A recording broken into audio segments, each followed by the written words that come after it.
한국 모델은 절대로 따라해서는 안 됩니다. 지금 이 순간에도 세계 수십 개 국가들이 한국을 연구하고 있습니다. 보고서는 쌓이고 벤치마킹 선언은 이어지고 있습니다. 그런데 충격적인 사실이 하나 있습니다. 그 모델은 동시에 가장 위험한 모델로 분류되고 있다는 점입니다. 냉정하게 말씀드리겠습니다. 그 길을 끝까지 버틸 나라는 없습니다. 왜냐하면 그 나라들에겐 한국인들이 없기 때문입니다. 지금 전 세계 개발 전략 보고서에서 가장 많이 등장하는 이름, 대한민국. 가장 성공했지만 동시에 가장 잔혹했던 모델, 그 이야기를 지금부터 들려드리겠습니다. 영상을 시청하신 후 마음에 드신다면 좋아요와 구독 버튼을 꼭 눌러주세요. 여러분의 관심이 저에겐 큰 힘이 됩니다. 그럼 바로 시작하겠습니다. 한국은 가장 성공한 모델처럼 보입니다. 그래서 전 세계 정책 담당자들이 한국을 연구하죠. 보고서를 쓰고 벤치마킹을 선언하고 한국형 성장을 외칩니다. 하지만 저는 그 모델에 대한 경고를 날리려 해요. 절대 따라하지 말라고요. 저는 옥스퍼드 국제정치경제학과 종신교수인 찰스 브레넌입니다. EU 정책자문위원으로도 활동하고 있고 비교 발전론, 산업 전략, 국가 역량 연구를 중점적으로 하고 있죠.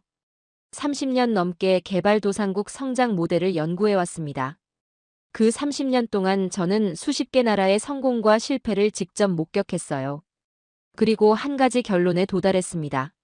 세상에서 가장 많이 연구되는 모델이 동시에 가장 위험한 모델이라는 것을요. 개발도상국들의 정책 보고서를 펴보면 공통으로 등장하는 단어가 있습니다. 벤치마크, 베스트 프랙티스, 패스트 트랙. 개발도상국과 중진국들은 이미 그 길을 걸었던 나라들의 성공 공식을 연구하고 가능한 빠르게 복제하려 하죠. 저는 이 현상을 학습이라고 부르지 않습니다. 추격이라고 부릅니다. 그리고 추격은 언제나 모델을 찾아요. 그래서 모델을 하나씩 봅시다. 먼저 중국을 떠올려 보세요. 국가가 방향을 정하면 자원이 그쪽으로 몰립니다. 대규모 인프라가 생기고 제조업이 팽창하죠. 성장률 자체를 정치적 목표로 만들 수 있는 체제예요. 강력해 보입니다. 그런데 여기엔 조건이 있어요. 통제력입니다. 통제력이 약한 나라가 이걸 따라하면 어떻게 될까요? 자원만 쏟아붓고 산업은 깊어지지 않습니다. 부채만 쌓이고 비효율만 남죠. 싱가포르를 봅시다. 부패가 없고 규칙이 명확합니다. 투자자들이 가장 싫어하는 불확실성이 거의 없어요. 도시 계획, 교육, 산업 유치가 하나로 움직입니다. 매끄럽죠. 그런데 싱가포르는 도시국가예요. 그 작은 면적, 그 밀도 자체가 경쟁력입니다. 넓은 땅에 많은 인구를 가진 나라가 이 모델을 그대로 가져가면요. 행정만 복잡해지고 통제력은 흔들립니다. 일본은 어떨까요? 전후 제조업 고도화의 교과서죠. 정부와 기업이 협력하고 기술을 축적하고 품질을 끌어올렸습니다. 인상적이에요. 그런데 이 모델엔 시간이 필요합니다. 수십 년의 인내가 전제돼야 하죠. 많은 개발도상국들은 그 시간을 감당할 수 없습니다. 대만도 보죠. 중소기업이 살아있고 특정 산업에 집중했어요. 반도체 하나로 세계를 쥐었습니다. 대단하죠. 그런데 대만 모델의 밑바탕엔 사회적 신뢰와 기업 생태계가 깔려 있어요. 정부가 선언한다고 갑자기 생기는 게 아닙니다. 수십 년간 쌓인 신뢰, 기술자들 사이의 암묵적 지식, 그게 진짜 자산이에요. 자, 정리해 봅시다. 중국은 통제력의 모델입니다. 싱가포르는 행정의 모델이고요. 일본은 시간의 모델이며 대만은 생태계의 모델이죠. 저마다 조건이 있고 한계가 있어요. 그런데 대부분의 국가들이 원하는 건 이게 아닙니다. 짧은 시간 안에 국가의 체급을 바꾸는 모델이죠. 속도가 빠르면서도 확실한 변화. 그래서 세계적으로 가장 많이 연구되는 모델이 한국입니다. 도시와 농촌을 동시에 끌어올렸어요. 제조업 중심으로 수출 체질을 만들었죠. 기술 고도화를 여러 번 넘어섰고 후발주자에서 선도자로 올라갔습니다. 무엇보다 시간이 짧았어요. 아무것도 없던 상태에서 세계적인 경제 대국이 됐습니다. 그래서 사람들은 한국을 보며 이렇게 말해요. 가능하구나. 우리도 할 수 있겠구나. 그런데요. 한국은 가장 따라해서는 안 되는 모델입니다. 왜 이 말이 충격일까요? 한국 모델이 정책적으로는 너무 아름답기 때문이에요.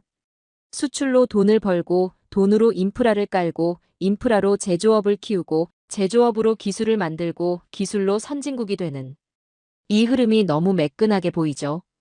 저는 그걸 위험한 미학이라고 부릅니다. 한국 모델은 너무 완벽해 보이기 때문에 사람들이 가장 쉽게 속는 모델이에요. 보고서에 담으면 아름답습니다. 발표하면 설득력이 넘쳐요. 그러나 막상 현장에 적용하는 순간 전혀 다른 일이 벌어지기 시작하죠. 그렇다면 한국 모델의 진짜 한계는 뭘까요? 제도가 아닙니다. 경제학이 아니에요. 정치 체제도 아닙니다. 그 모델을 적용하는 나라에는 한국인들이 없습니다. 이 한 문장으로 강의실 공기가 바뀌는 걸 저는 매번 느낍니다. 한국인의 경제를 움직인 성향이 뭔지 아세요? 지면 끝이라는 감각에서 나오는 오기. 실패를 비용이 아니라 굴욕으로 계산하는 수치심. 적자와 불황과 실패 구간에서 오히려 더 달라붙는 집요함. 내일이 아니라 오늘을 요구하는 속도 강박. 개인이 시스템에 맞춰지는 집단 압박 감내. 사람이 유일한 자원이라는 강박에서 나오는 교육 집착. 납기와 품질을 채면 문제로 보는 문화. 이걸 정책으로 만들 수 있을까요? 법으로 강제할 수 있을까요?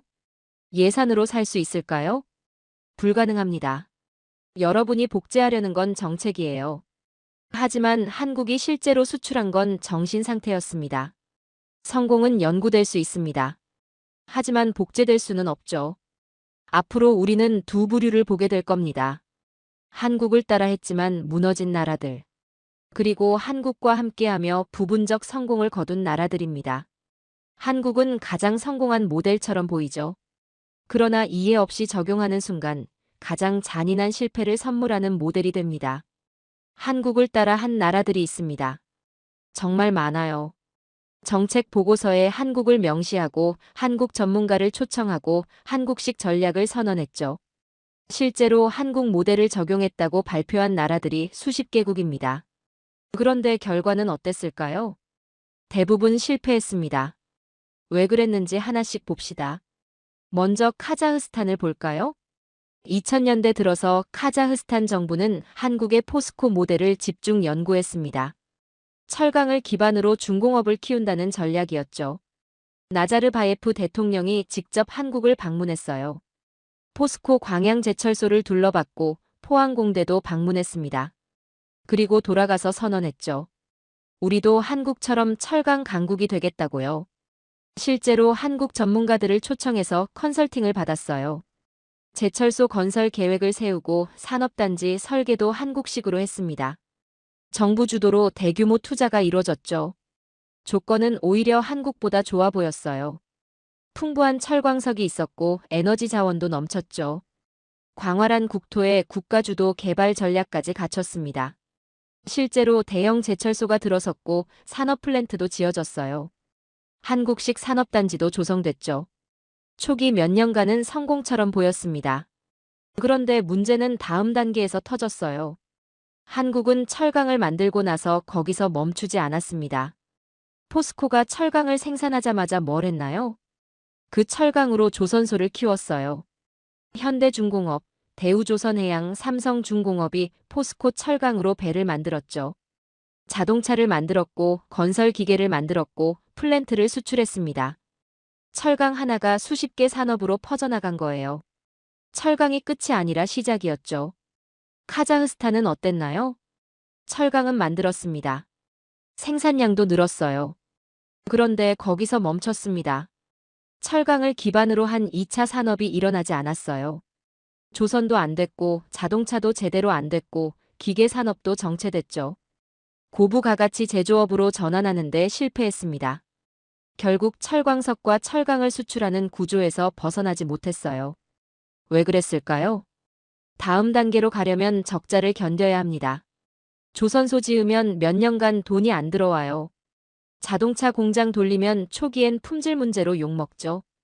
불량률이 높고 수출에도 안 팔리고 손해만 쌓입니다.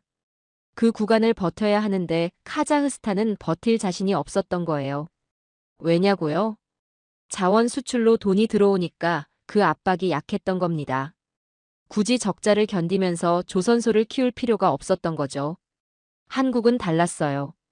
자원이 없었습니다. 철강 만들어서 그냥 팔면 남는 게 없어요. 그래서 조선소를 지을 수밖에 없었고 자동차를 만들 수밖에 없었죠. 적자가 나도 버텼습니다. 왜냐하면 그게 유일한 길이었으니까요. 카자흐스탄에는 그 절박함이 없었어요. 말레이시아를 봅시다. 말레이시아 정부는 1980년대부터 한국의 자동차 산업 육성 모델을 집중 연구했어요. 마하티르 총리가 직접 나섰습니다. 한국을 방문했죠. 현대자동차 울산 공장을 둘러보고 정주영 회장을 만났어요. 생산 라인을 보고 기술자들과 이야기하고 수출 전략을 물어봤습니다. 그리고 돌아가서 프로톤 자동차 프로젝트를 시작했어요. 한국처럼 했습니다. 정부가 보호 정책을 펼쳤죠. 수입차에 높은 관세를 매겨서 자국 브랜드를 보호했어요. 미쓰비시와 기술 제휴를 맺었고 생산 시설도 지었습니다. 정부 조달 물량도 프로톤에 몰아줬죠. 초기엔 성공처럼 보였어요. 프로톤 브랜드가 탄생했고 국내 시장 점유율도 빠르게 올라갔죠. 말레이시아 국민들이 자국 브랜드를 샀습니다. 국가적 자부심도 생겼어요. 마하티르 총리는 이렇게 말했죠. 우리도 한국처럼 자동차 강국이 될 것이라고요. 그런데 시간이 지나면서 차이가 드러났습니다. 한국은 보호 정책을 펼치는 동안 뭘 했을까요? 현대자동차가 수출 시장에서 처절하게 깨졌어요. 1986년 미국 시장에 폰이 엑셀을 내놨는데 초기엔 잘 팔렸습니다. 그런데 곧 품질 문제가 터졌죠. 고장이 자주 나고 부품이 떨어져 나가고 소비자들이 욕했어요. 리콜이 터지고 이미지가 바닥으로 떨어졌습니다. 손해가 엄청났죠. 그런데 현대는 어떻게 했나요? 포기하지 않았어요. 품질을 올리고 다시 도전하고 또 깨지고 또 올리고 이 과정을 수십 년 반복했습니다. 유럽 시장에서도 고전했고 중동 시장에서도 욕먹었어요. 그래도 계속했죠. 보호 정책이 끝난 뒤에도 살아남을 수 있는 체력을 만든 겁니다. 말레이시아는 어땠나요? 보호 정책 안에서 안주했어요. 국내 시장에서만 팔렸죠. 글로벌 시장에서 경쟁할 준비를 하지 않았습니다. 기술 자립도 정체됐어요. 여전히 미쓰비시 기술에 의존했고 독자 개발 능력은 늘지 않았죠. 보호 정책이 약해지자 어떻게 됐을까요? 수입차가 들어오면서 프로톤이 밀리기 시작했습니다. 한국은 보호 이후에 세계와 싸웠어요. 말레이시아는 보호 속에서 멈췄죠. 그게 차이였습니다. 브라질을 볼까요? 브라질은 1970년대부터 한국의 수출주도 성장 전략을 벤치마킹했습니다. 대통령 직속 산업개발위원회를 만들었어요. 한국경제기획원 모델을 연구했죠. 한국처럼 5개년 계획을 세우고 수출 목표를 설정하고 산업단지를 조성했습니다. 대기업 육성 정책도 폈어요. 실제로 성과도 있었습니다. 자동차 산업이 성장했죠. 엠브라에르라는 항공기 회사도 세계적 수준으로 올라갔어요. 철강 산업도 확대됐고 내수 시장도 컸습니다. 1980년대 브라질은 라틴 아메리카의 한국이 될 거라는 기대를 받았어요. 그런데 뭐가 달랐을까요? 한국은 정권이 바뀌어도 수출 중심 정책이 흔들리지 않았습니다. 박정희 정권이 끝나고 전두환 정권이 들어서도 수출 드라이브는 계속됐죠. 노태우 정권, 김영삼 정권, 김대중 정권으로 넘어가도 제조업 확장은 멈추지 않았어요. 정권이 바뀌면 정책 디테일은 바뀌었지만 큰 방향은 그대로였습니다. 수출, 제조업, 기술 고도화. 이 세 가지는 흔들리지 않았죠. 브라질은 어땠나요? 정권이 바뀔 때마다 전략이 완전히 바뀌었어요. 수출 중심에서 내수 중심으로 갔다가 다시 보호주의로 갔다가 또 개방으로 갔습니다. 산업 정책이 선거 결과에 따라 흔들렸죠. 좌파 정권이 들어서면 복지 중심으로 가고 우파 정권이 들어서면 시장 중심으로 갔어요.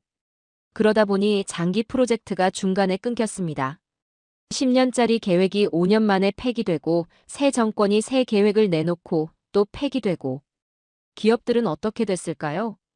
정부 정책을 믿지 못했어요. 장기 투자를 꺼렸죠. 언제 정책이 바뀔지 모르니까요. 한국은 국가 목표가 선거보다 위에 있었던 시기가 있었습니다. 브라질은 선거가 산업 전략 위에 있었어요. 그게 결정적 차이였죠. 필리핀을 봅시다. 필리핀은 1990년대 한국의 교육 중심 인력 양성 모델을 연구했어요. 기술교육원을 만들고 직업훈련 프로그램을 확대했죠. 한국처럼 기술고등학교를 늘리고 공대 정원을 늘렸습니다. 영어가 되니까 교육 인프라 확충은 빨랐어요. 한국처럼 인력을 키워서 제조업으로 흡수한다는 계획이었습니다. 정부 보고서에는 이렇게 적혀 있었죠. 2010년까지 제조업 비중을 30%로 올리겠다고요. 그런데 결과는 달랐어요. 교육은 확대됐는데 제조업은 성장하지 않았습니다. 인력은 있는데 일할 공장이 없었어요. 왜 공장이 안 들어왔을까요? 정책이 일관되지 않았고 인프라가 부족했고 규제가 복잡했죠. 기업들이 필리핀 대신 베트남이나 태국으로 갔습니다. 그래서 그 인력이 어디로 갔을까요? 해외로 나갔어요. 간호사, 가사도우미, 선원, 건설 노동자로 중동과 미국으로 갔죠. 아니면 마닐라에서 콜센터 업무나 고객 서비스 업무를 했습니다. 영어를 활용한 서비스 산업으로 흡수됐어요. 해외 노동 송출이 국가 경제에 큰 축이 됐죠. 한국은 어땠나요? 교육으로 인력을 키우면서 동시에 공장을 지었습니다. 섬유 공장에서 시작해서 전자 공장으로, 반도체 공장으로, 조선소로 확장했죠. 기술고 졸업생이 공장으로 갔고 공대 졸업생이 연구소로 갔어요. 인력과 산업이 함께 움직였습니다. 교육 투자와 산업 투자가 맞물려 돌아간 거죠. 필리핀은 인력만 키우고 산업은 키우지 못했어요. 그래서 인력이 해외로 빠져나갔습니다. 이 차이는 단순 정책 차이가 아니에요. 산업 전환을 밀어붙이는 사회적 압박의 강도 차이였죠. 베네수엘라도 봅시다. 베네수엘라는 한때 남미에서 가장 부유한 나라였어요. 석유 덕분이었죠. 1970년대 정부는 석유 수입으로 국가주도 산업화를 추진했습니다. 한국처럼 제철소도 짓고 자동차 공장도 들여왔어요. 그런데 어떻게 됐나요? 석유 가격이 오르면 산업화 계획이 가속됐고 석유 가격이 떨어지면 계획이 중단됐습니다. 결국 산업이 뿌리를 내리지 못했어요. 왜냐하면 굳이 산업을 키워야 할 절박함이 없었으니까요. 석유만 팔면 돈이 들어왔죠. 한국은 자원이 없었습니다. 석유도 없고 철광석도 없고 땅도 좁았어요. 그래서 사람을 갈아 넣을 수밖에 없었습니다. 공장을 돌리고 수출하고 기술 개발하고 그게 유일한 길이었죠. 베네수엘라는 자원이 있었어요. 그래서 그 단계로 올라가지 않았습니다. 자원의 축복이 오히려 저주가 된 거죠. 자, 정리해 봅시다. 이 나라들은 한국을 정말 따라했어요. 제철소를 지었고 자동차 산업을 보호했고 수출 목표를 세웠고 교육을 확대했죠. 한국 전문가를 초청했고 한국 모델을 보고서에 담았고 정상이 직접 한국을 방문했습니다. 보고서는 완벽했어요. 그런데 없었던 게 있습니다. 5년 적자를 감내하는 오기가 없었어요. 품질 0.1%를 올리기 위해 밤을 새는 문화가 없었죠. 세계 1위 아니면 의미 없다는 압박이 없었습니다. 산업 실패를 국가적 수치로 받아들이는 심리가 없었어요. 정권이 바뀌어도 흔들리지 않는 장기 목표가 없었죠. 한국은 그 정도면 됐다 해서 멈추지 않았습니다. 다른 나라들은 이 정도면 충분하다 해서 멈췄어요. 공장은 복제했지만 압박은 복제하지 못했습니다. 정책은 도입했어요. 그러나 정신은 도입하지 못했죠. 한국은 보호 이후에 세계와 싸웠고 그들은 보호 속에 머물렀습니다. 한국은 적자 구간을 버텼고 그들은 자원에 기댔어요. 한국은 국가 목표가 선거보다 위에 있었고 그들은 선거가 전략보다 위에 있었죠.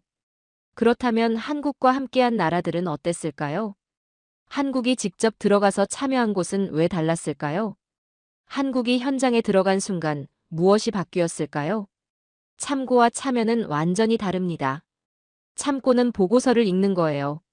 참여는 한국인이 현장에 와서 같이 일하는 겁니다. 먼저 베트남을 봅시다. 1990년대 후반 베트남은 개혁 개방 이후 제조업을 키우려고 안간힘을 썼어요. 외국 기업들을 유치했죠. 의류 공장, 신발 공장이 들어왔습니다. 일자리도 생기고 수출도 시작됐어요. 그런데 문제가 있었습니다. 생산성이 들쭉날쭉했어요. 오늘 100개 만들면 내일은 80개, 모레는 120개. 품질도 일정하지 않았죠. 납기도 자주 늦어졌습니다. 수출 공장으로 가려면 규율이 필요한데 그게 없었던 겁니다. 그러다 2000년대 들어서 한국 기업들이 대규모로 들어왔어요. 삼성전자가 2008년 박린성에 휴대폰 공장을 지었습니다. LG전자도 하이퐁에 들어왔죠. 한국이 가져온 게 뭐였을까요? 첫째, 라인 운영 규율이었어요. 한국 현장 책임자가 도착하면 첫날부터 아침 조회를 시작했습니다. 전체 작업자가 모여서 오늘 목표를 공유하고 어제 문제를 점검하고 주의사항을 확인했어요. 5분이면 끝나는 일이었죠. 다른 나라 공장은 출근해서 바로 일 시작합니다. 한국 공장은 달랐어요. 하루를 정렬하고 시작했죠. 작업 동선을 바꿨습니다. 부품 위치를 옮기고 이동 거리를 줄이고 불필요한 움직임을 제거했어요. 표준 작업서를 만들어서 벽에 붙였죠. 누가 봐도 알 수 있게요. 한 달이 지나자 생산성이 20% 올랐습니다. 불량률은 절반으로 떨어졌어요. 둘째, 품질에 대한 접근이 달랐습니다. 불량이 나오면 다른 나라 공장은 사람을 찾아요. 누가 잘못했냐고 물어보죠. 한국 현장은 시스템을 찾습니다. 왜 이 불량이 나왔냐고 물어봤어요. 불량이 나오면 라인을 멈췄습니다. 원인을 찾을 때까지요. 베트남 관리자가 물었어요. 라인 세우면 생산량이 줄어드는데요. 한국 책임자가 대답했습니다. 지금 10개 덜 만들어도 내일부터 불량이 안 나오면 100개 더 만드는 겁니다. 셋째, 사람을 키우는 시스템이 달랐어요. 다른 나라 공장은 사람을 투입합니다. 일 시키고 월급 주고 그게 끝이죠. 한국은 사람을 육성했어요. 능력 있는 현장 작업자를 골라서 공정 리더로 만들었습니다. 공정 리더를 라인 책임자로 키웠어요. 라인 책임자를 공장 관리자로 올렸죠. 책임을 줬습니다. 이 공정은 내가 책임진다. 불량 나오면 내가 설명한다. 납기 못 맞추면 내가 대책 세운다. 베트남 노동자들은 처음엔 부담스러워했어요. 그런데 시간이 지나면서 달라졌죠. 자부심이 생겼습니다. 내가 이 라인을 책임진다는 의식이 생긴 거예요. 2023년 기준 삼성전자 베트남 공장은 연간 1억 2천만 대 이상의 스마트폰을 생산합니다. 삼성 전체 생산량의 절반이 넘어요. 베트남은 공장을 받은 게 아니었습니다. 공장을 살아 움직이게 하는 한국식 습관을 받은 거예요. 아랍에미리트를 봅시다. 2009년 아랍에미리트가 원전 프로젝트를 추진했습니다. 중동 최초의 원전이었어요. 프랑스, 미국, 일본, 한국이 경쟁했죠. 아랍에미리트가 원하는 게 뭐였을까요? 전기만 필요했을까요? 아니었습니다. 국가 이미지를 올리고 싶었어요. 석유 의존 경제에서 벗어나고 싶었죠. 기술 강국으로 인정받고 싶었습니다. 무엇보다 우리가 이 정도를 할 수 있다는 걸 세계에 보여주고 싶었어요. 원전은 단순한 건설이 아닙니다. 한 국가의 품질 체계, 안전 문화, 운영 규율을 통째로 요구하죠. 2009년 12월 한국이 수주했습니다. 400억 달러 규모였어요. 세계가 놀랐죠. 한국이 뭘 다르게 했을까요? 첫째, 공정 집착이었습니다. 일정이 흔들리면 어떻게 하냐고요? 다른 나라 현장은 변명부터 해요. 날씨가 문제였다, 자재가 늦었다, 인력이 부족했다. 한국 현장은 수정 계획부터 나왔습니다. 3일 늦었으면 어떻게 만회할 것인가? 야간 작업을 늘릴 것인가? 인력을 추가 투입할 것인가? 변명이 아니라 대책이 먼저 나왔어요. 둘째, 품질 문서화였습니다. 원전은 말로 하면 안 돼요. 모든 게 기록으로 남아야 하죠. 이 볼트를 누가 언제 어떻게 조였는지, 이 용접을 누가 몇 시에 어떤 온도에서 했는지, 이 검사를 누가 어떤 기준으로 통과시켰는지. 한국 현장은 이 모든 걸 문서로 남겼어요. 나중에 문제가 생겼을 때 추적이 가능하니까요. 셋째, 안전 문화였습니다. 원전에서 사고가 나면 어떻게 될까요? 끝입니다. 국가 신뢰가 무너지죠. 한국 현장은 사고가 나면 끝이라는 걸 알았어요. 그래서 규칙을 만들었습니다. 안전모 안 쓰면 현장 출입 금지. 안전 교육 안 받으면 작업 금지. 위험구역 표시 무시하면 즉시 퇴출. 귀찮아 보이죠? 그런데 아랍에미리트 측은 이걸 보면서 신뢰를 느꼈어요. 한국은 진짜 사고를 두려워하는구나. 그 두려움이 시스템으로 바뀌는구나. 넷째, 운영까지 포함한 인계였습니다. 다른 나라는 건설만 하고 끝이에요. 한국은 달랐어요. 건설하고 시운전하고 운영 교육까지 다 했습니다. 아랍에미리트 기술자들을 한국으로 데려와서 훈련시켰어요. 한국 원전에서 직접 운영을 배우게 했죠. 그리고 아랍에미리트 현장에 한국 기술자들이 가서 함께 일했습니다. 3년 동안요. 2021년 바라카 원전 1호기가 상업 운전을 시작했습니다. 중동 최초의 원전이었어요. 아랍 국가들이 놀랐죠. 우리도 할 수 있구나. 아랍에미리트가 한국에게서 산 건 원전이 아니었습니다. 약속을 지키는 국가라는 신뢰를 산 거예요. 폴란드를 봅시다. 2022년 러시아가 우크라이나를 침공했습니다. 폴란드는 긴장했어요. 우리가 다음 타깃이 될 수도 있다. 폴란드군은 급했습니다. 빨리 전력을 보강해야 했어요. 탱크가 필요했고 자주포가 필요했고 전투기가 필요했죠. 문제는 시간이었습니다. 독일 탱크는 주문하면 5년 걸려요. 프랑스 자주포도 3년 이상 걸리죠. 미국 전투기는 더 오래 걸립니다. 폴란드는 5년을 기다릴 수 없었어요. 2022년 7월 폴란드가 한국과 계약했습니다. K2 전차 180대, K9 자주포 212문, FA50 전투기 48대. 총 140억 달러 규모였어요. 한국이 뭘 약속했을까요? 2년 안에 첫 배치를 보내겠다. 3년 안에 절반을 인도하겠다. 5년 안에 전량을 완료하겠다. 폴란드가 놀란 건 속도만이 아니었습니다. 한국은 현지 생산도 제한했어요. 기술 이전도 약속했죠. 유지보수 체계도 함께 구축하겠다고 했습니다. 2023년 첫 K2 전차가 폴란드에 도착했습니다. 계약한 지 1년 만이에요. K9 자주포도 같은 해에 배치됐죠. 폴란드 국방부 장관이 말했습니다. 한국은 무기를 파는 게 아니라 시간을 판다. 전쟁 위협이 현실인 국가에게 가장 중요한 건 완벽한 계획이 아니에요. 지금 당장 확보되는 전력이죠. 한국은 그 요구를 정면으로 만족시켰습니다. 이건 산업의 성격이 아니에요. 한국식 약속, 속도, 집요함이 산업 경쟁력으로 바뀐 결과입니다. 자, 정리해봅시다. 베트남은 공장이 아니라 습관을 받았어요. 아랍에미리트는 원전이 아니라 신뢰를 샀죠. 폴란드는 무기가 아니라 시간을 샀습니다. 성공한 나라들의 공통점이 뭘까요? 한국을 참고한 게 아니라 한국이 현장에 들어왔어요. 기술만이 아니라 운영 방식과 교육이 함께 왔죠. 시설이 아니라 사람과 습관이 이식됐습니다. 한국이 참여한 순간 복제 게임이 아니라 전수가 시작됐어요. 그렇다면 질문이 하나 남습니다. 한국이 가져오는 그 습관은 어디서 만들어졌을까요? 한국인은 어떻게 그런 민족이 됐을까요? 저는 여기서 근면이라는 평범한 단어를 쓰지 않습니다. 더 정확한 단어가 있어요. 생존형 집요함. 포기하면 끝이라는 공포가 만들어낸 국민성입니다.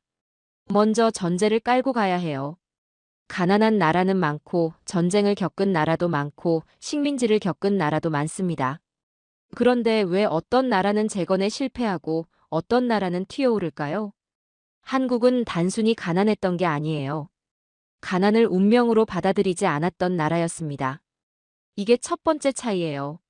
한국은 가난을 체념이 아니라 모욕으로 받아들였죠. 학생이 손을 들었습니다. 교수님, 그런데 가난을 모욕으로 받아들이는 게 왜 차별점인가요? 다른 나라도 가난에서 벗어나고 싶어 하지 않나요? 좋은 질문입니다. 원하는 것과 감내하는 것은 다르죠. 한국은 5천년의 역사를 가진 나라입니다. 삼국시대, 고려, 조선을 거치며 독자적인 문화와 문명을 만들었어요. 한자를 쓰면서도 한글을 만들었고 중국의 영향을 받으면서도 고유한 정체성을 지켰죠. 찬란한 문화재를 만들었고 과학기술도 발전시켰습니다. 그런데 일제 식민지를 거쳐 한국 전쟁을 겪으면서 한순간에 모든 게 무너졌어요. 폐허가 됐죠.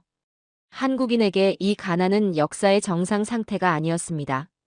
5천년 역사에 비하면 극히 짧은 기간의 비정상이었어요. 그래서 견딜 수 없었던 겁니다. 다른 나라들은 가난을 현실로 받아들이고 천천히 개선하려 했어요. 한국은 가난을 일시적 굴욕으로 보고 빠르게 벗어나려 했죠. 그 과정에서 고통을 감내하는 게 아니라 고통을 선택했습니다. 다른 나라에서 경제 개발은 정부의 프로젝트예요. 한국에서 경제 개발은 한동안 개인의 생활 윤리가 됐습니다. 1960년대부터 1980년대까지 한국 사회가 어땠는지 봅시다. 저축이 미덕이 됐습니다. 은행에 저축하는 게 애국이었어요. 정부가 국민저축 캠페인을 벌였는데 이게 단순 캠페인이 아니었죠. 저축하면 나라가 산다는 메시지가 가정마다 스며들었습니다. 먹고 살기도 빠듯한데 가정에서 소득의 20%, 30%를 저축했어요. 왜 그랬을까요? 사회 전체가 스스로를 압박한 시기였기 때문입니다. 낭비가 죄가 됐어요.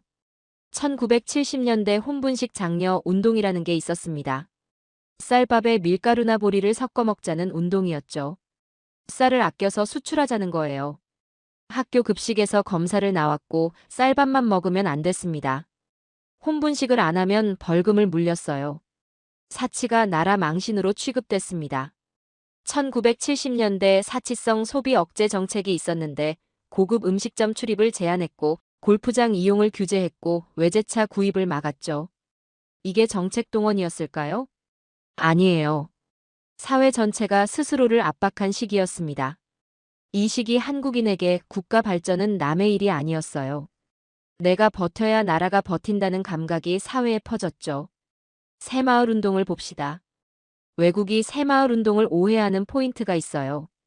공동체 개발이었다고 생각하고 주민 참여 운동이었다고 보고 정부가 자재를 지원한 농촌 개발 사업이었다고 해석합니다. 틀렸습니다. 새마을 운동의 본질은 건설이 아니었어요. 국민에게 스스로를 몰아붙이는 습관을 심는 것이었습니다. 1970년 정부가 시멘트와 철근을 마을에 보냈어요. 공짜로 줬죠. 그런데 조건이 있었습니다. 스스로 해라. 남의 도움 기다리지 마라. 마을 단위로 경쟁이 붙었습니다. 누가 더 빨리 지붕을 고치는가, 누가 더 깔끔하게 길을 닦는가, 누가 더 많이 소득을 올리는가. 결과가 눈에 보이는 평가가 있었어요. 잘한 마을은 추가 지원을 받았고 못한 마을은 부끄러움을 감수해야 했죠. 근면 자조 협동. 이게 표어가 아니었어요.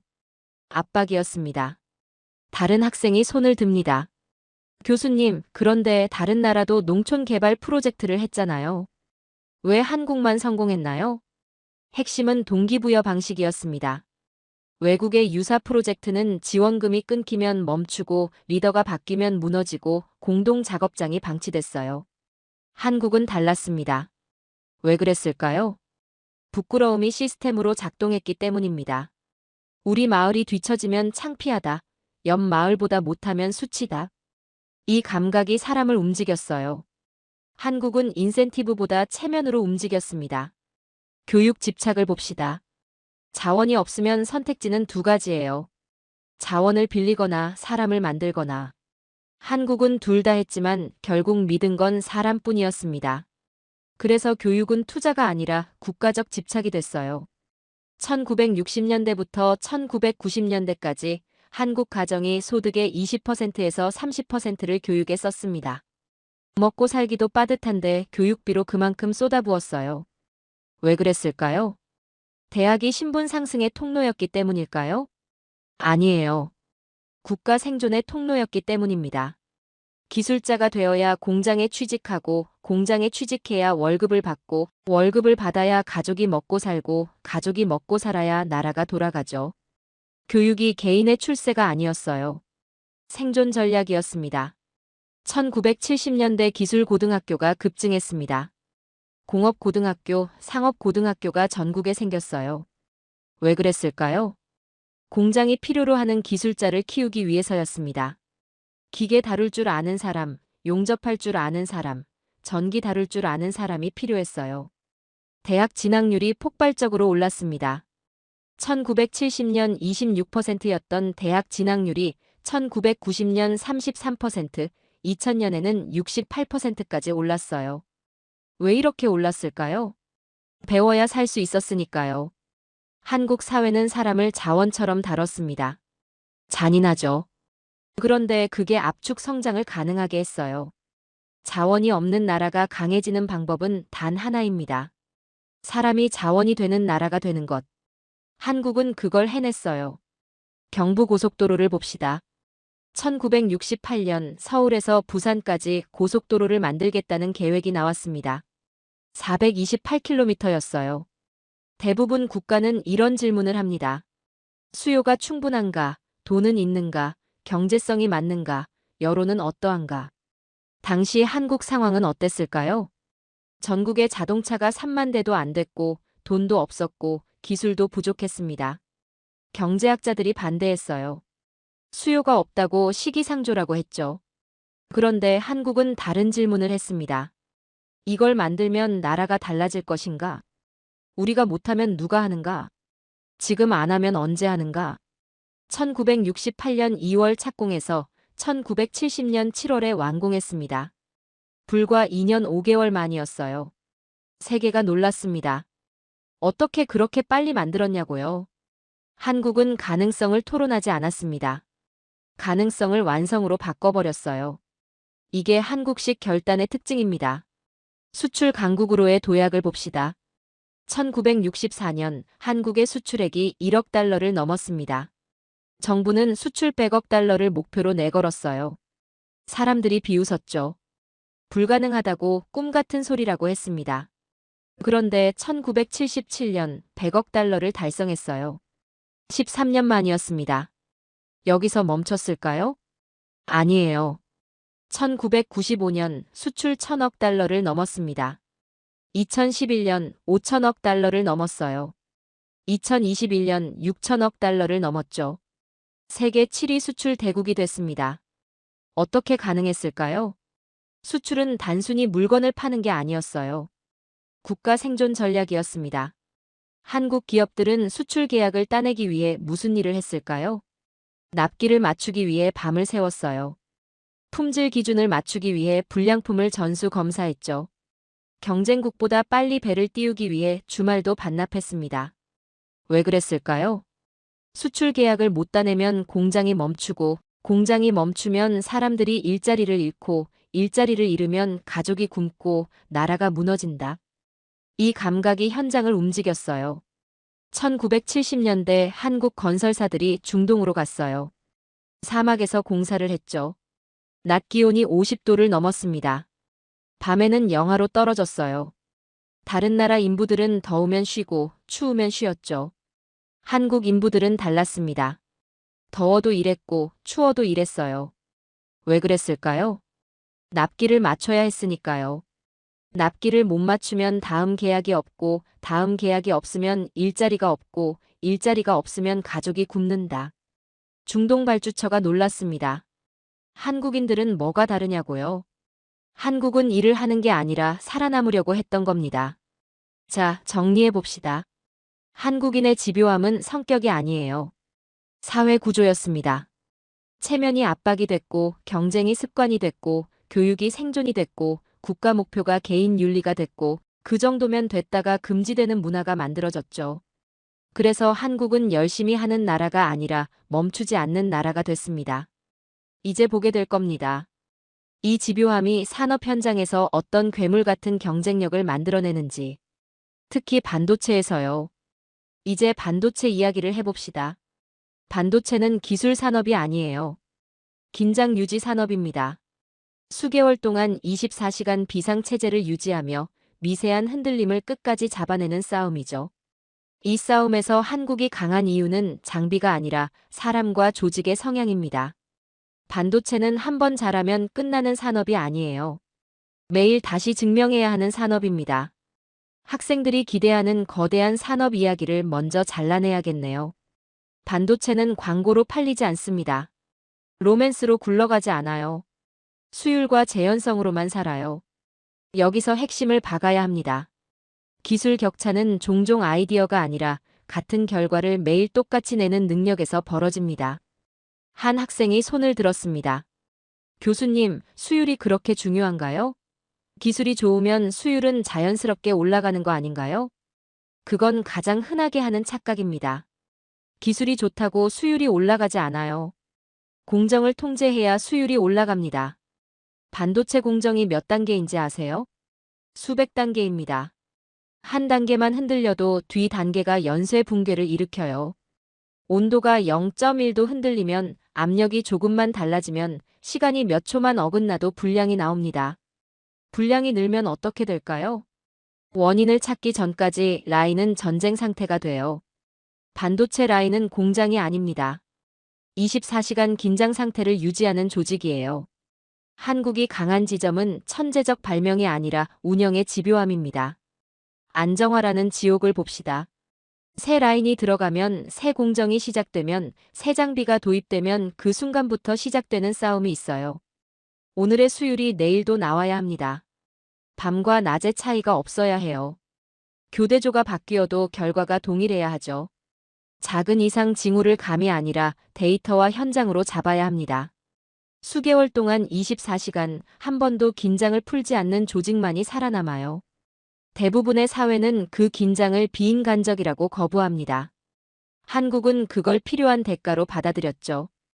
2000년대 초반 삼성이 메모리 반도체 신공정을 도입했습니다. 80나노 공정이었어요. 당시로선 최첨단이었죠. 첫 달 수율이 10%도 안 나왔어요. 100개 만들면 10개만 제대로 나온다는 겁니다. 손해가 엄청났죠.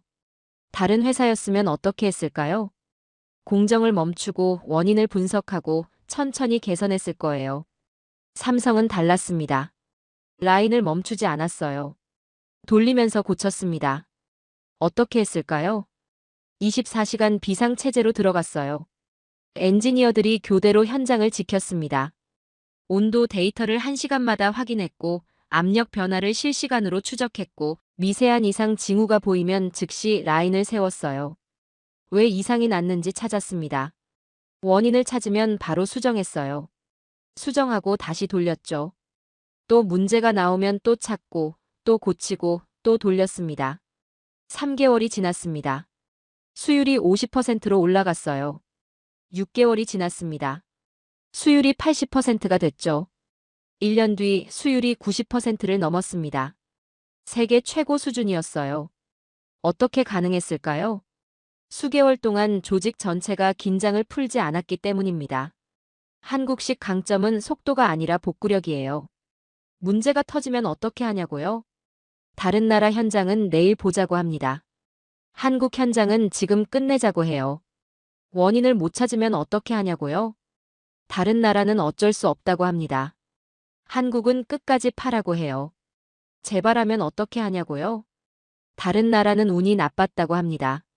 한국은 시스템이 틀렸다고 해요. 이건 근면이 아닙니다. 실패를 용납하지 않는 집단 문화예요. 한국은 불량을 실수로 취급하지 않았습니다. 불량을 모욕으로 취급했어요. 또 다른 학생이 손을 들었습니다. 교수님, 그런데 다른 나라도 반도체를 만들잖아요. 대만도 있고 미국도 있고. 왜 한국만 그렇게 집요한가요? 좋은 질문입니다. 한국만 그런 게 아니에요. 대만도 집요하고 일본도 집요하죠. 그런데 한국의 집요함은 조금 달라요. 한국은 국가 전체가 집요합니다. 대만은 기업이 집요해요. TSMC가 무섭게 강하죠. 그런데 대만 사회 전체가 반도체에 올인하지는 않았습니다.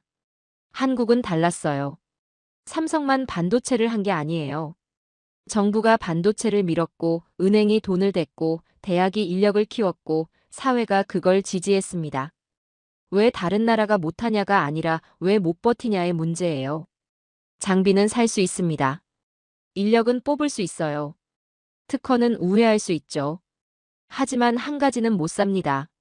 수개월 동안 조직 전체를 전시 상태로 유지하는 문화. 대부분 국가는 여기서 무너져요. 성과 압박이 분기 실적에 갇힙니다. 3개월마다 결과를 내야 하니까 장기 프로젝트를 못 버티죠. 사회가 과로와 야간 운영에 강한 저항을 해요. 노동법이 막고 여론이 막고 노조가 막습니다. 책임이 분산되어 현장이 무뎌져요. 누구 책임인지 불분명하니까 아무도 책임지지 않죠. 그 정도면 됐다가 조직을 잠식합니다. 한국은 반대로 작동했어요. 책임이 좁고 무겁습니다. 이 공정은 내 책임이다. 이 라인은 내 책임이다.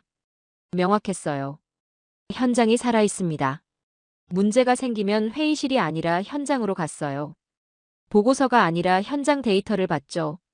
완벽을 기준으로 삼습니다. 80% 됐으면 괜찮다가 아니에요. 90%도 부족하다.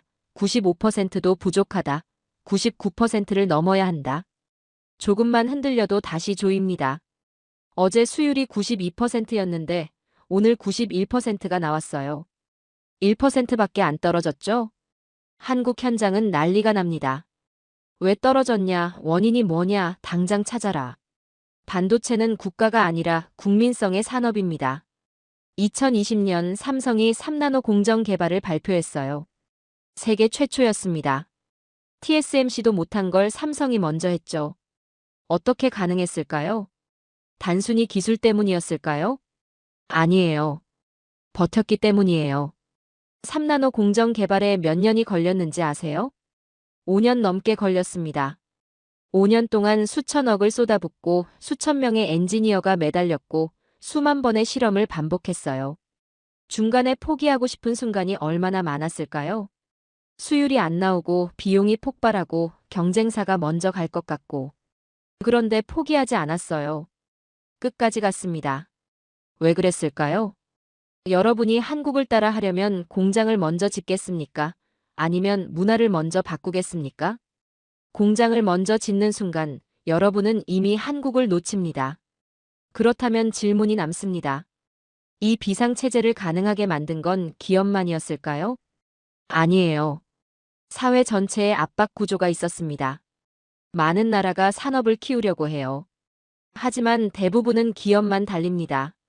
정부는 구호를 외치고 국민은 구경하죠. 한국은 달랐어요. 한국은 기업이 아니라 사회 전체가 산업을 밀어붙였습니다. 그래서 한국은 빠른 나라가 아니라 멈추지 않는 나라가 됐어요. 한국의 성장기는 합의가 아니라 압박의 동기화로 굴러갔습니다. 한국에서는 정부가 목표를 던지면 기업이 실행하고 언론이 성과로 평가하고 가정이 교육과 절약으로 바치고 개인이 뒤처지면 끝이라는 공포로 스스로를 몰아붙였어요.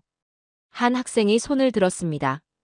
교수님, 그런데 다른 나라도 정부가 목표를 세우고 기업이 실행하잖아요. 뭐가 다른가요? 차이는 강도와 지속성입니다.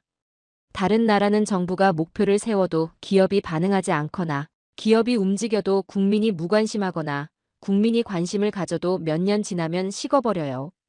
한국은 모든 층위가 동시에 움직였고 수십 년 동안 식지 않았습니다. 이걸 복제하려는 나라가 흔히 착각해요.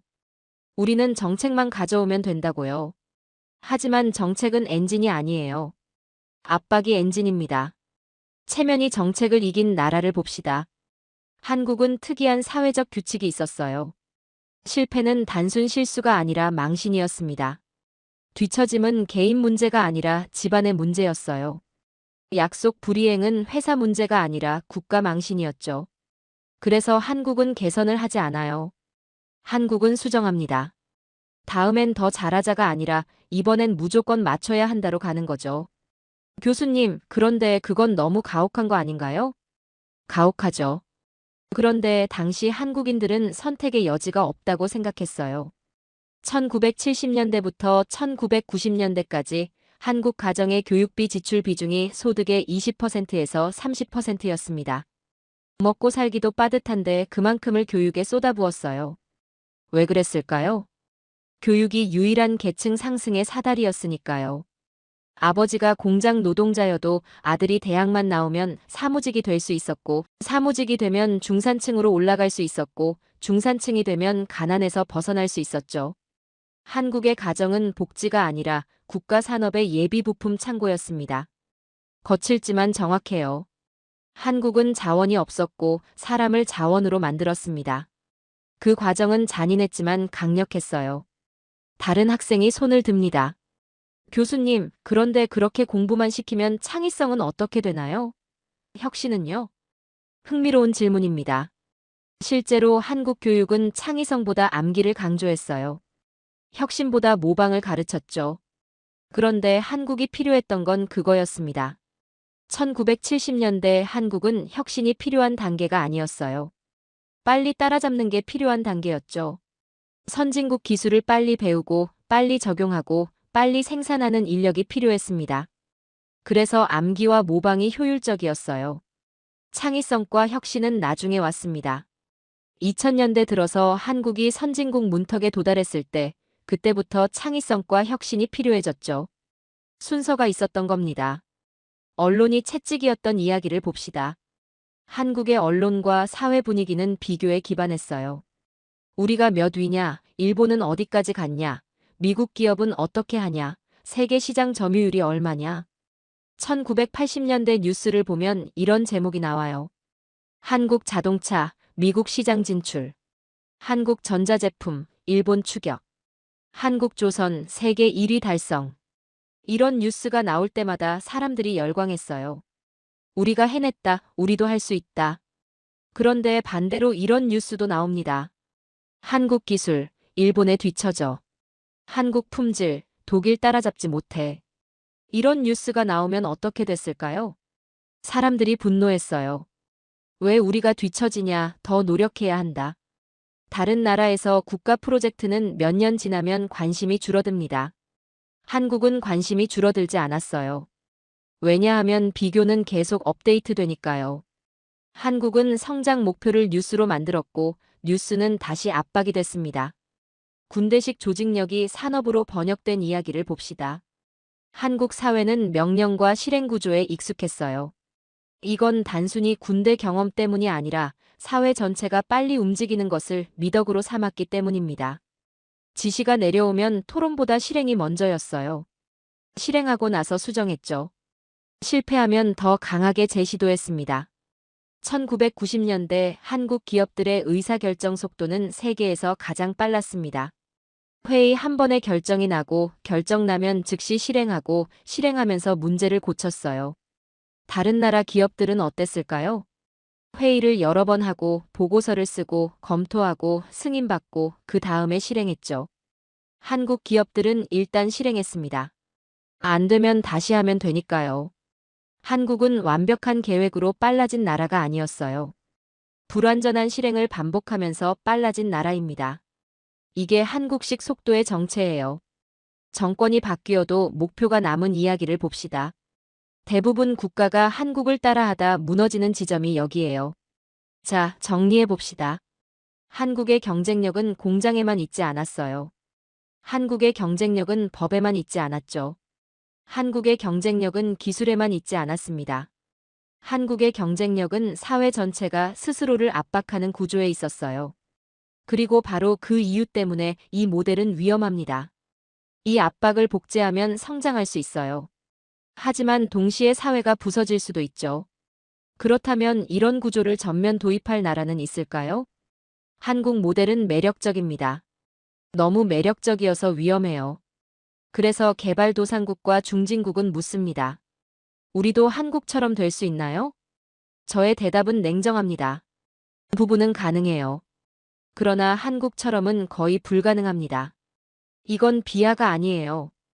오히려 한국의 성취가 얼마나 비정상적으로 강했는지에 대한 인정입니다.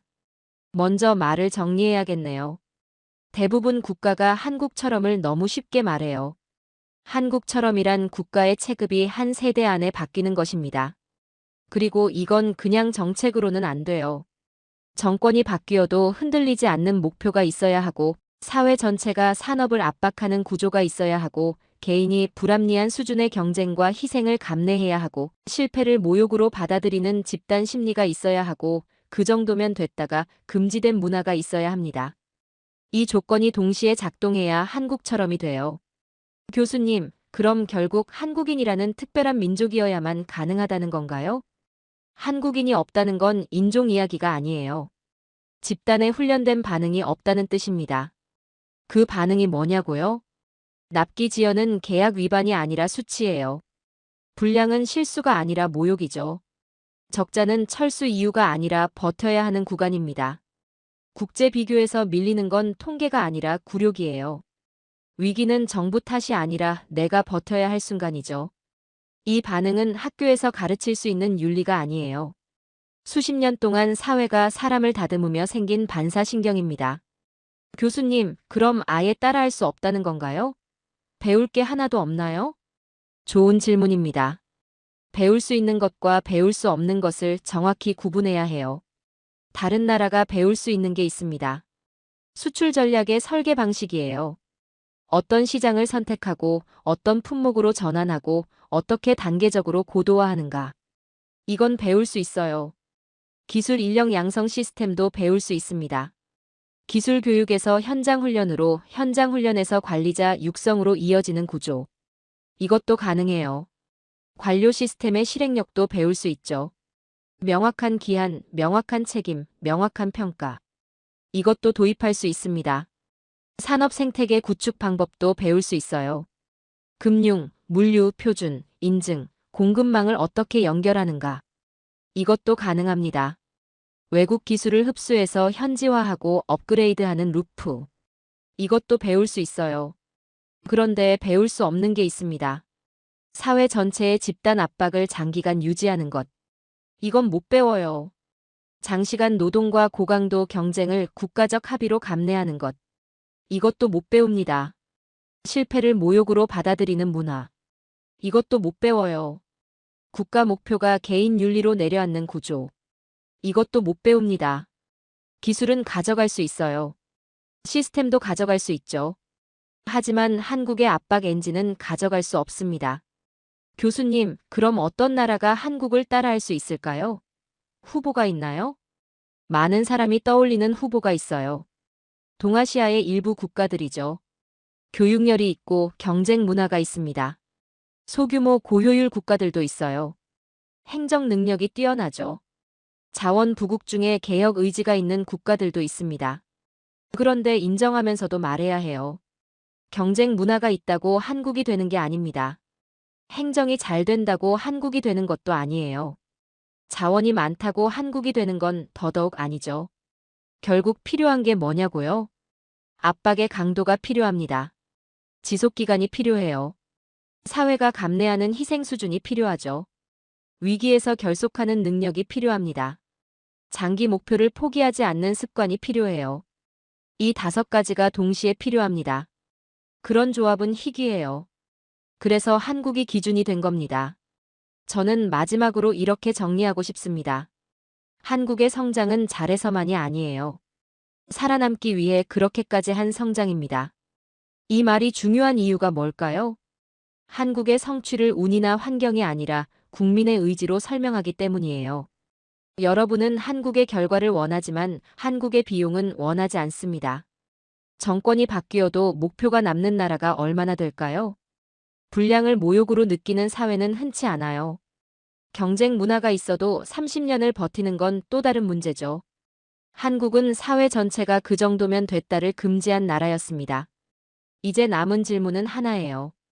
이런 모델을 전면 적용하겠다는 것이 과연 현명한가? 한국은 가장 많이 연구되는 모델입니다.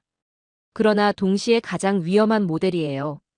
한국 모델은 모방 대상이 아니라 기준점입니다. 먼저 인정해야 할 게 있어요. 한국 모델은 왜 매력적일까요? 전쟁 이후 단기간에 체급 상승을 이뤘습니다. 제조업 고도화에 성공했어요. 수출 중심 구조를 정착시켰죠. 기술 내재화를 해냈습니다. 반도체, 조선, 방산, 전자정부 등 복합 산업에서 동시에 성공했어요. 국제 행사를 유치하고 국가 브랜드를 높였죠. 이 모든 것이 한 세대 안에 일어났습니다. 이 정도의 압축은 인류사에서 흔치 않아요. 그래서 한국은 연구됩니다. 그래서 보고서가 쌓이고 각국 장관들이 한국을 찾고 정책 담당자들이 한국을 벤치마킹하죠. 여기까지는 사실이에요. 교수님, 그럼 한국 모델은 성공한 모델 아닌가요? 왜 위험하다고 하시는 거죠? 여기서 분위기를 바꿔야 합니다. 한국의 성장에는 분명한 대가가 있었어요. 장시간 노동이 있었습니다. 극단적 경쟁이 있었어요. 개인의 희생이 있었죠. 세대 갈등이 생겼습니다. 높은 스트레스 사회가 됐어요. 삶의 균형이 무너졌죠. 한국의 기적은 공짜가 아니었습니다. 다른 나라가 한국을 부러워할 때 대부분 결과만 봐요. 세계 1위, 수출 대국, 기술 강국, 글로벌 기업.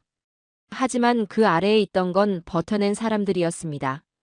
1970년대부터 1990년대까지 한국 노동자들의 평균 노동시간이 얼마였는지 아세요? 주당 60시간이 넘었어요. 일주일에 6일, 하루에 10시간 이상 일했습니다. 공장 노동자들은 어땠을까요? 야간 작업이 일상이었어요. 교대 근무가 당연했죠. 주말 특근이 보통이었습니다. 가정은 어땠을까요? 아버지는 공장에서 일하고 어머니는 부업을 하고 아이는 학원에 가는 게 일상이었어요. 이게 한 세대가 아니라 두 세대, 세 세대 동안 이어졌습니다. 한국은 그렇게 올라왔어요. 교수님, 그럼 한국 모델을 전면 적용하면 왜 위험한가요? 핵심 판결을 내려야겠네요. 한국 모델을 전면 적용하려면 사회 전체가 장기간 압박을 감내해야 하고 실패를 수치로 받아들이는 문화가 있어야 하고 개인 희생을 국가 성장과 연결해야 하고 정치적 변동성을 최소화해야 하고 교육과 산업과 금융과 행정이 동기화돼야 합니다. 이걸 현대 민주사회에서 강제로 밀어붙이면 어떻게 될까요? 사회적 균열이 생깁니다. 계층 갈등이 터져요. 청년들이 반발하죠. 정치가 불안정해집니다. 제도가 피로해져요. 한국 모델은 성공 확률이 높은 모델이 아닙니다. 성공했을 때 보상이 압도적인 모델이에요. 즉, 리스크가 극대이고 비용이 극대이고 성공 시 보상이 극대입니다. 이건 보통 국가가 선택하기 어려운 경로예요. 교수님, 그럼 한국은 운이 좋았던 건가요? 한국은 운이 좋았던 게 아니에요. 선택을 끝까지 밀어붙였던 나라입니다. 많은 나라가 시작은 해요. 하지만 중간에 멈춥니다. 여론 때문에 멈추고, 피로 때문에 멈추고, 갈등 때문에 멈추고, 정치 때문에 멈추고, 이익 집단 때문에 멈춥니다. 한국은 특정 시기 그 멈춤을 허용하지 않았어요. 경부고속도로를 만들 때 반대가 있었습니다. 만들었어요. 포스코를 지을 때 회의론이 있었어요. 지었습니다. 반도체에 진출할 때 무모하다는 말이 있었죠. 진출했어요. 중동 건설에 뛰어들 때 위험하다는 경고가 있었습니다. 뛰어들었어요. IMF 위기가 왔을 때 망한다는 예측이 있었어요. 버텼습니다. 한국은 선택을 했고 그 선택을 끝까지 밀어붙였어요. 그래서 체급이 바뀌었습니다. 마지막 정의를 내려야겠네요. 한국은 복제 가능한 모델이 아닙니다. 한국은 하나의 극단 사례예요. 극단적으로 밀어붙였고, 극단적으로 버텼고, 극단적으로 성공했습니다. 그리고 이제 한국은 두 번째 도전에 들어와 있어요. 그 압박 구조를 완화하면서도 기술과 산업을 유지해야 하는 단계입니다. 이게 진짜 선진국의 단계예요. 저는 조용히 강의를 마무리하고 싶습니다. 많은 나라들이 한국을 따라 하려 할 겁니다. 그러나 더 현명한 선택은 한국을 이해하는 것입니다. 한국은 기적이 아니에요. 선택의 결과입니다. 그리고 그 선택을 감당할 준비가 되어 있지 않다면 모방은 위험합니다. 성공은 압도적이었고 비용도 압도적이었어요. 한국은 운이 아니라 선택으로 올라갔습니다. 부분은 배울 수 있어요. 전면은 감당해야 하죠. 강의실이 조용해집니다. 한국은 모델이 아니라 기준입니다. 오늘의 사연은 여기까지입니다. 세계는 한국을 연구합니다. 하지만 한국은 보고서로 만들어진 나라가 아닙니다. 버텨낸 사람들로 만들어진 나라입니다. 불가능을 인정하지 않았던 국민들로 완성된 나라입니다. 그 이름이 바로 대한민국입니다. 긴 영상 시청해주셔서 감사합니다. 내일은 더 좋은 영상으로 찾아오겠습니다.